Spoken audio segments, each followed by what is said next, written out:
Salve, salve, nação rubro-negra, muito bom dia, sejam todos muito bem-vindos ao canal Marquinhos Fla Assunção. Nós estamos chegando na manhã dessa quarta-feira para trazer as últimas informações e as principais notícias do rubro-negro mais querido do Brasil e do mundo, o Clube de Regatas do Flamengo. Inicialmente, eu pediria a você, rubro-negro, que ainda não é inscrito no canal, que você se inscreva, que deixe o like, que compartilhe os conteúdos nas redes sociais e que também você ative o sininho das notificações para que o YouTube possa notificá-los de tudo que tiver acontecendo de novidade aqui no nosso canal. Dito isso, vamos às notícias do Mengão, porque aqui não tem enrolação.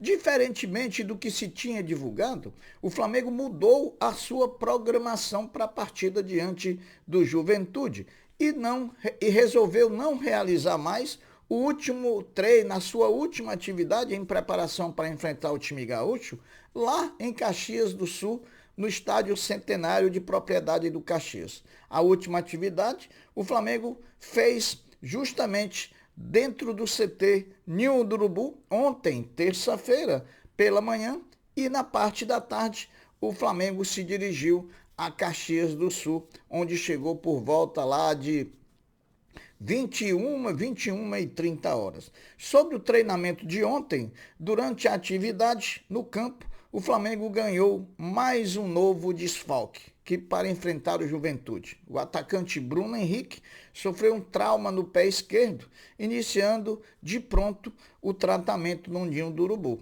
Há quem diga que é uma lesão que não é simples, né? Que ele já vinha treinando com essa lesão, vinha jogando no sacrifício e agora teve que parar para cuidar e para se recuperar. Vamos ver quanto tempo o Bruno Henrique vai ficar, nós que já perdemos Cebolinha aí pelo período de um mês, no mínimo. Bom, outra atualização é que o zagueiro Davi Luiz, que estava tratando das dores no joelho, treinou normalmente, de acordo com as imagens disponibilizadas pela Flá TV, vai viajar, aliás, viajou, porém não deve começar a partida entre os titulares.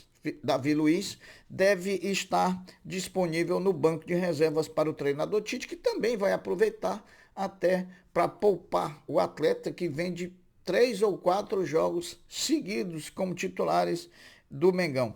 Léo Pereira treinou na zaga ao lado de Fabrício Bruno e deve formar a zaga titular do Mengão.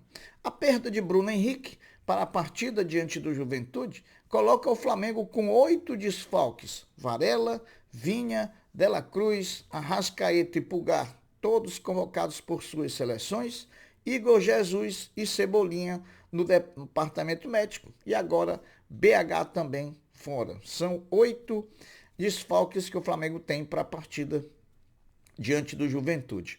Depois do treinamento pela manhã, o Flamengo seguiu viagem na parte da tarde para Caxias do Sul.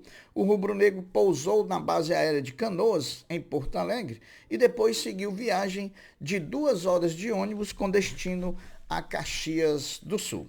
O Flamengo, na partida de hoje, frente ao Juventude, vai usar o manto sagrado número 3, o manto sagrado número preto, né? Vai jogar praticamente todo de preto o Flamengo diante do Juventude. A tendência, meus amigos, é que com a lesão e a não viagem de Bruno Henrique, o volante ala entre ao lado de Léo Ortiz no meio-campo juntamente com Lohan, Gerson sendo deslocado para fazer o lado esquerdo ou simplesmente a entrada de Vitor Hugo no lugar de BH, mantendo-se a formação de meio-campo que vem jogando com Léo Ortiz, Gerson e Lohan. Então, um provável Flamengo diante do Juventude pode ter exatamente o seguinte time: Rossi, Wesley, Fabrício Bruno, Léo Pereira e Ayrton Lucas, Léo Ortiz, Gerson e Lohan, Luiz Araújo, Pedro e Vitor Hugo. Esse deve ser o time do Flamengo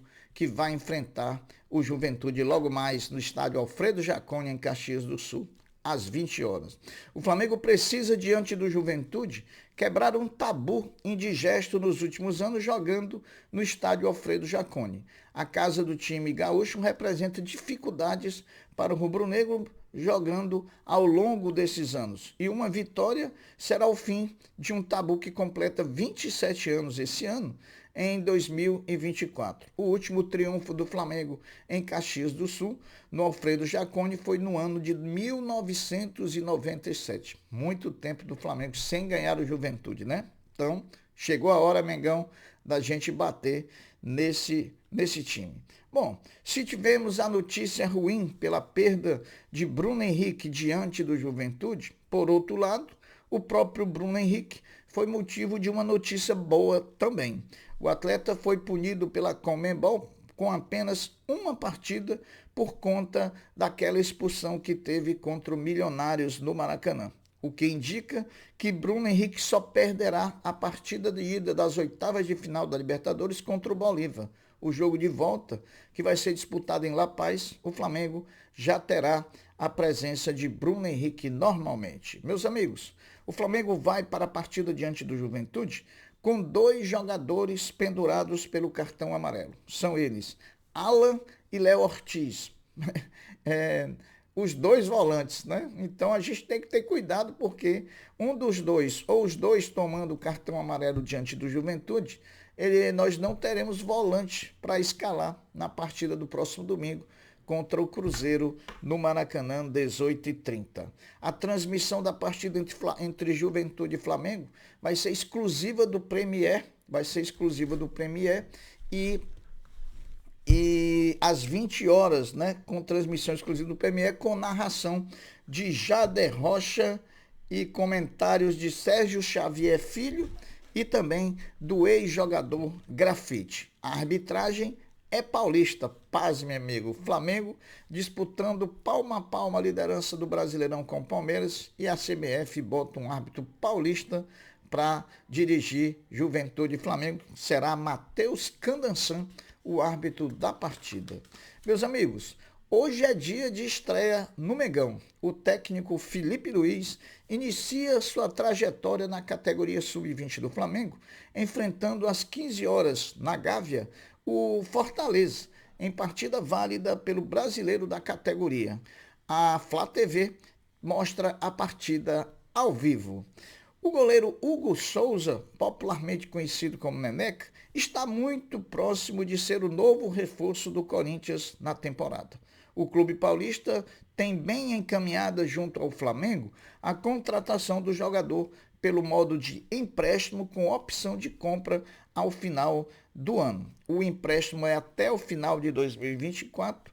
Os valores da opção de compra não foram revelados nem por Flamengo nem por Corinthians, mas é certo que é uma boa essa vitrine do Corinthians para o Hugo Souza, tanto para ele como para o Flamengo, que não conta com o concurso do jogador na temporada pelo Flamengo. Portanto, Hugo Souza muito próximo de ser anunciado como novo reforço do Corinthians. Meus amigos, dono da maior média de público do Campeonato Brasileiro, o Flamengo também é o clube com maior arrecadação bruta em venda de ingressos no Brasileiro 2024. Em 5 partidas como mandante, jogando no Maracanã, o rubro-negro teve 243 mil torcedores pagantes, gerando um faturamento de 13,8 milhões de reais com bilheteria. E pasmem, meus amigos, desses 13,8 milhões de renda bruta absorvidos pelo Flamengo nos jogos como mandante, o Flamengo ficou com mais ou menos 4 milhões de reais. Olha como os custos do Maracanã são altos. Mesmo assim, o Flamengo ganha uma boa grana com o Maracanã durante a temporada. É só observarem aí o balanço do Flamengo. Bom, o Flamengo, com o objetivo da internacionalização da sua marca, querendo torná-la mundialmente mais forte, inclusive com o nome do clube, a implementação dos camps nos Estados Unidos é o passo inicial. Marquinhos, e o que é os camps? Os camps, meus amigos, é como se fossem peneiras de jogadores, né? Então o Flamengo vai fazer um tipo de peneira lá nos Estados Unidos, com brasileiros, com americanos. Então o Flamengo vai trazer o americano ou o brasileiro lá dos Estados Unidos para junto dele. E isso influi sim na internacionalização da marca. E o passo inicial vai ser dado agora em julho, com o primeiro campus que o Flamengo vai organizar nos Estados Unidos, e terá o ex-craque rubro-negro Diego Ribas como embaixador do projeto. O primeiro camp vai acontecer entre os dias 29 de julho e 2 de agosto deste ano, em Orlando, nos Estados Unidos. Diego Ribas, que foi campeão pelo Flamengo na Florida Cup 2019, irá para Orlando participar da atividade como atração principal para bate-papo com os pais dos atletas. Então está aí o Flamengo se mexendo, brigando, lutando para tornar a marca Flamengo mundialmente conhecida, porque o nosso tamanho está ficando pequeno para o futebol brasileiro. Nós temos que expandir e além fronteiras para fazer o Flamengo ainda muito maior do que ele já está, né? Bom, meus amigos, sobre o terreno do gasômetro, vamos trazer aqui algumas sobre a desapropriação e sobre o leilão, vamos trazer aqui algumas atualizações pertinentes sobre o terreno do gasômetro. Depois da desapropriação do terreno pela Prefeitura do Rio de Janeiro, a cúpula rubro-negra teve na noite da última segunda-feira a primeira reunião sobre o assunto. O tema da reunião ficou restrito e ficou definido a forma de pagamento que será feita no leilão do terreno, previsto para acontecer até o final do mês de julho. Embora possam haver concorrentes, o decreto tem especificações próprias que deixam o Flamengo como único interessado na compra do terreno e, consequentemente, na feitura do estádio próprio. Por conta da obrigatoriedade do pagamento à vista, o uso da transferência do potencial construtivo da Gávea está totalmente descartada na compra do terreno, optando-se como martelo batido para o pagamento à vista vir direto das contas do clube via transferência bancária. Então, quem